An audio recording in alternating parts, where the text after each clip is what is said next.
오늘 우리는 불교의 심오한 지혜가 담긴 경전, 바로 반야심경에 대해 함께 깊이 탐구하는 시간을 가질 예정입니다. 반야심경은 단지 종교적 텍스트를 넘어 우리의 삶과 세상을 이해하는데 통찰력을 제공하는 위대한 가르침의 보고입니다. 이 경전은 대승불교의 핵심 사상을 압축적으로 담고 있으며 불교 신자뿐만 아니라 삶의 의미와 고통의 본질에 대해 고민하는 모든 이들에게 큰 울림을 줍니다. 우리는 반야심경이 우리에게 전하는 메시지가 무엇인지, 그리고 그 메시지가 오늘날 우리의 삶에 어떻게 적용될 수 있는지에 대해 자세히 알아보겠습니다. 반야심경이라는 이름 자체부터 그 깊은 의미를 담고 있습니다. 정식 명칭은 마하바냐 바라밀 다심경인데요. 여기서 마하는 크다는 의미를 가지고 있습니다. 이는 단순히 물리적인 크기를 넘어 그 가르침의 광대함과 위대함을 상징합니다. 반야는 지혜를 뜻하는데 이는 일반적인 지식과는 다른 존재의 본질을 꿰뚫어보는 통찰력을 의미합니다. 이 지혜는 세상을 있는 그대로 보고 모든 현상과 실체가 가진 진정한 모습을 파악하게 해줍니다. 그리고 바라밀다는 피안에 이르는 것 또는 완성을 의미하며 번뇌와 고통으로 가득한 이 세상, 즉 차 안에서 벗어나 깨달음의 경지인 피안으로 건너가는 것을 뜻합니다. 마지막으로 심경은 마음의 경전 또는 핵심 경전이라는 의미를 가지고 있습니다. 이 모든 단어를 종합해보면 반야심경은 위대한 지혜로 깨달음의 언덕에 도달하게 하는 마음의 핵심 경전이라고 해석할 수 있습니다. 이렇게 이름만 보아도 반야심경이 얼마나 중요한 가르침을 담고 있는지 짐작할 수 있습니다. 불교의 수많은 경전 중에서도 반야심경은 그 길이가 매우 짧음에도 불구하고 대승불교의 가장 핵심적인 사상인 공사상을 명쾌하게 설명하고 있습니다. 이 때문에 반야심경은 예불이나 다양한 불교의식에서 종파에 관계없이 널리 독송되며 많은 사람들이 그 가르침을 통해 위안과 지혜를 얻고 있습니다. 우리는 반야심경이 전하는 깊이 있는 메시지를 이해함으로써 우리의 일상생활 속에서 번뇌를 줄이고 평화로운 마음을 유지하는 데 실질적인 도움을 받을 수 있을 것입니다. 단순한 경전 해설을 넘어 삶의 지침으로서 반야심경을 함께 탐구해 나가겠습니다. 자, 이제 반야심경의 가장 중요한 핵심 사상인 공에 대해 좀 더 깊이 들어가 보겠습니다. 공이라는 단어를 들으면 많은 분들이 없음이나 허무함을 떠올리실 수 있습니다. 하지만 불교에서 말하는 공은 그런 부정적인 의미나 단순히 텅 비어 있음을 뜻하는 것이 아닙니다. 공은 모든 존재와 현상이 고정된 실체나 독립적인 자아를 가지고 있지 않으며 상호 의존적인 관계 속에서 끊임없이 변화한다는 것을 의미합니다. 쉽게 말해 모든 것은 인연에 따라 생겨나고 사라지며 본질적으로 영원히 변치 않는 그 무엇도 없다는 것입니다.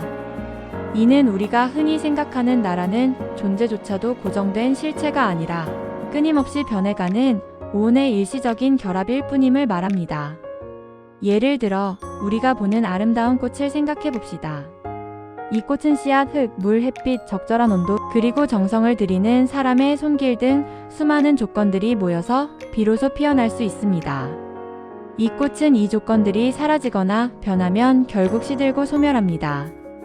꽃 자체에 영원하고 변치 않는 실체가 있는 것이 아니라 여러 요소들의 조합과 변화 속에서 잠시 나타났다가 사라지는 현상인 것입니다.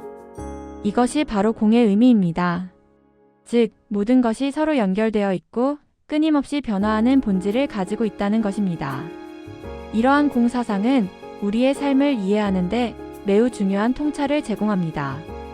우리가 겪는 고통이나 번뇌의 대부분은 어떤 대상이나 상황을 영원하고 변치 않는 실체로 여기고 집착하는 데서 비롯됩니다. 돈, 명예, 사랑, 심지어 우리의 육체나 생각조차도 영원히 존재할 것이라는 환상에 사로잡혀 우리는 끊임없이 갈망하고 소유하려 합니다. 하지만 모든 것이 공임을 이해하게 되면 우리는 이러한 집착에서 벗어나고 변화에 유연하게 대처하며 삶의 순간순간을 더욱 자유롭게 살아갈 수 있게 됩니다. 이 깨달음은 우리를 고통의 굴레에서 벗어나게 하는 첫걸음이 됩니다.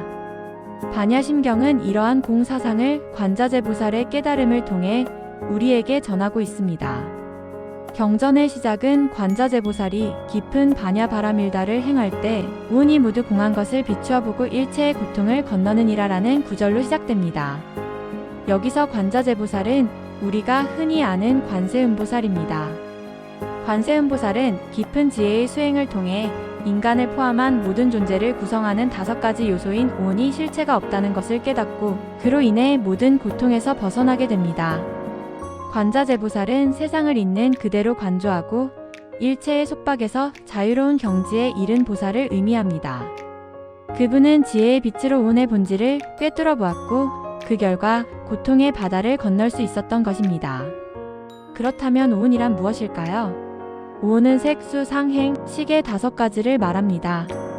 이 5가지 요소는 인간을 비롯한 모든 유정물을 구성하는 기본 요소로 불교에서 중요하게 다루어집니다. 색은 물질적인 요소를 의미하며 우리의 몸이나 외부 세계의 모든 형태, 즉 시각적으로 인지할 수 있는 모든 것을 포함합니다. 눈에 보이는 모든 형상과 그 형상을 이루는 물질적인 존재를 포괄합니다. 수는 느낌, 즉 감수를 말하며 즐거움, 괴로움, 괴롭지도 즐겁지도 않은 느낌 등 외부 대상에 대한 우리의 감각적인 반응을 의미합니다. 예를 들어 뜨거운 것을 만졌을 때의 고통스러운 느낌, 맛있는 음식을 먹었을 때의 즐거운 느낌 등이 이에 해당합니다. 상은 생각, 즉 표상을 말하며 대상을 인식하고 개념화하며 이미지나 관념을 형성하는 작용입니다. 이는 우리가 어떤 대상을 보고 이것은 책이다, 저것은 나무다라고 규정하는 정신작용입니다. 행은 의지작용으로 형성을 말합니다. 어떤 것을 하고자 하는 마음이나 의도를 나타내며 잠재의식적인 충동이나 습관, 잠재적인 심리작용을 모두 포함합니다. 우리의 행동을 유발하는 모든 정신적 동기와 의지적 활동이 여기에 속합니다. 마지막으로 식은 인식작용으로 아르마리를 의미합니다.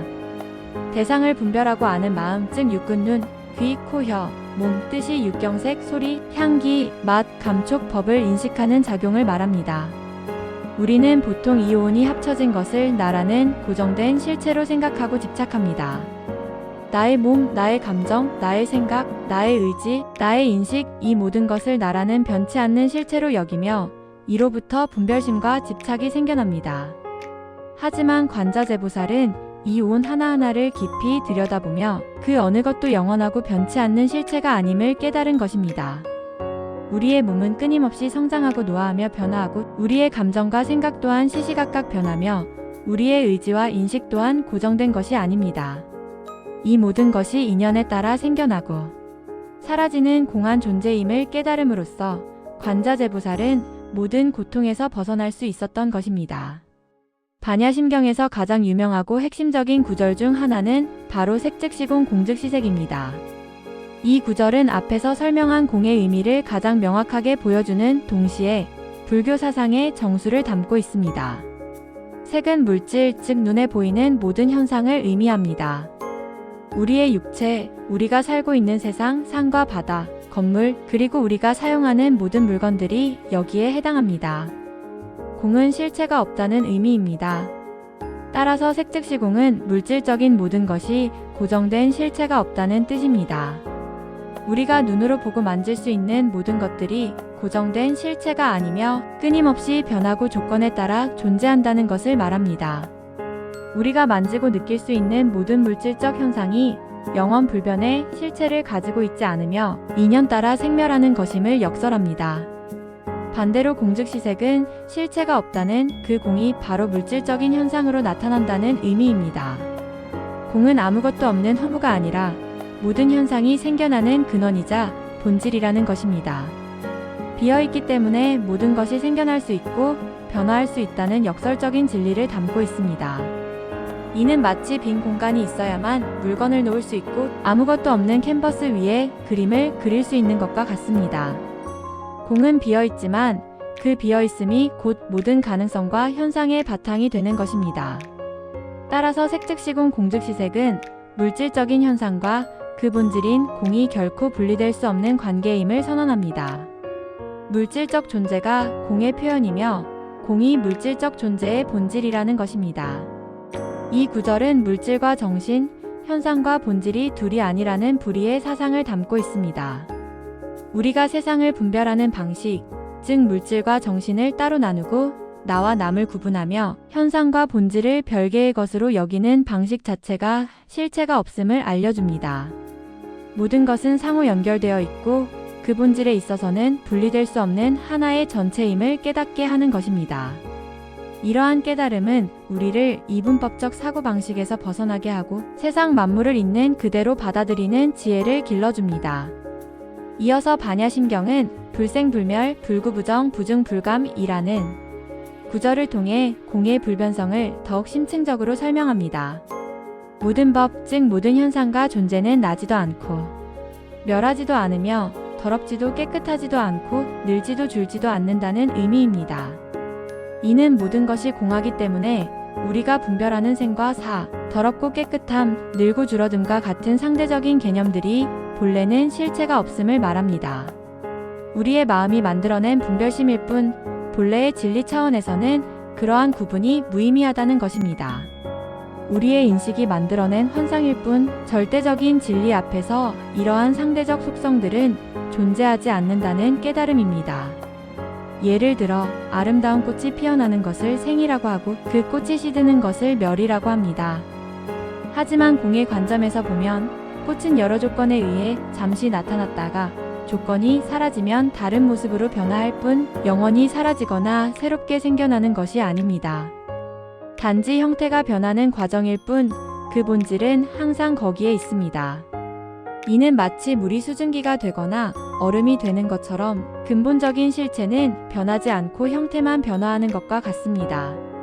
마찬가지로 우리가 어떤 것을 더럽다고 생각하거나 깨끗하다고 생각하는 것도 우리의 주관적인 판단일 뿐 그 자체에 절대적인 더러움이나 깨끗함이 있는 것은 아닙니다. 예를 들어 흙은 어떤 사람에게는 더러운 것으로 인식될 수 있지만 농부에게는 생명을 키우는 귀한 존재로 여겨집니다.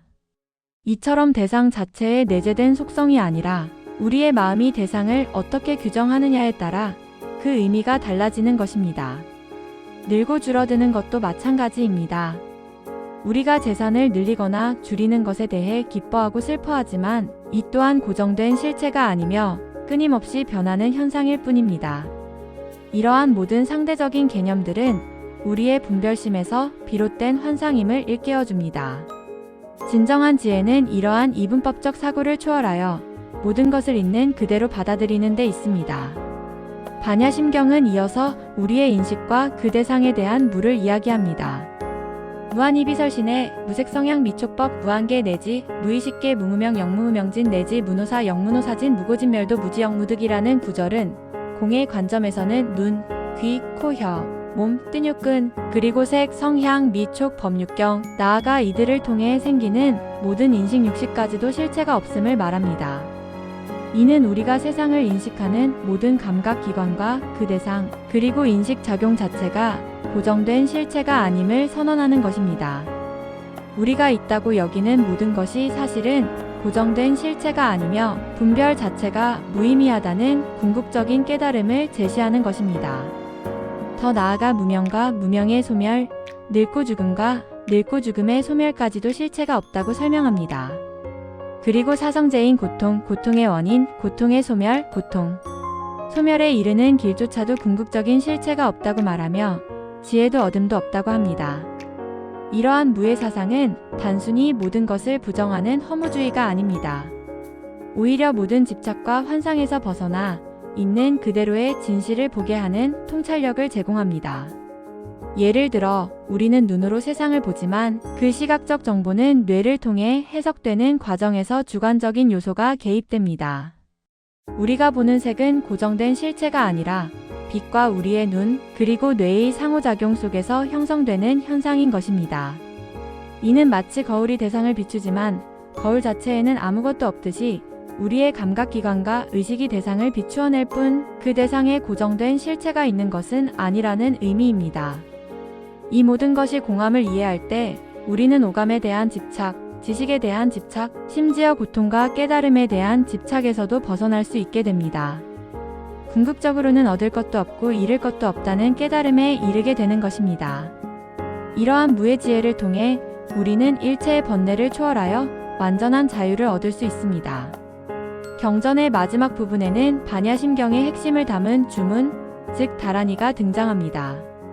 아제아제 바라아제 바라승아제 모지 사바하 이 주문은 반야심경의 핵심을 응축한 것으로 이 주문을 통해 괴로움을 없애고 진실함을 깨닫게 하는 힘이 있다고 합니다. 이 주문은 우리가 망령된 마음을 버리고 공의 지혜를 통해 깨달음의 세계로 나아갈 수 있도록 돕는 역할을 합니다. 이 다라니를 통해 우리는 언어로 표현할 수 없는 반야심경의 깊은 가르침을 직접 경험하고 마음을 정화하며 내면의 평화를 찾을 수 있습니다. 이 주문은 단순히 소리를 반복하는 것을 넘어 그 속에 담긴 의미를 마음 깊이 새기며 염송할 때 그 효과가 더욱 커진다고 전해집니다. 마음을 집중하여 이 주문을 외우면 번뇌가 사라지고 지혜가 열리는 경험을 할 수 있을 것입니다. 반야심경은 단순히 읽는 것에 그치는 경전이 아닙니다. 그 의미를 깊이 이해하고 나아가 일상생활 속에서 실천하는 것이 중요합니다. 반야 바라밀다 수행은 바로 이러한 실천을 의미합니다. 공의 지혜를 바탕으로 모든 집착에서 벗어나고 끊임없이 변화하는 세상의 본질을 이해하며 모든 존재와 현상이 상호 연결되어 있음을 자각하는 것입니다.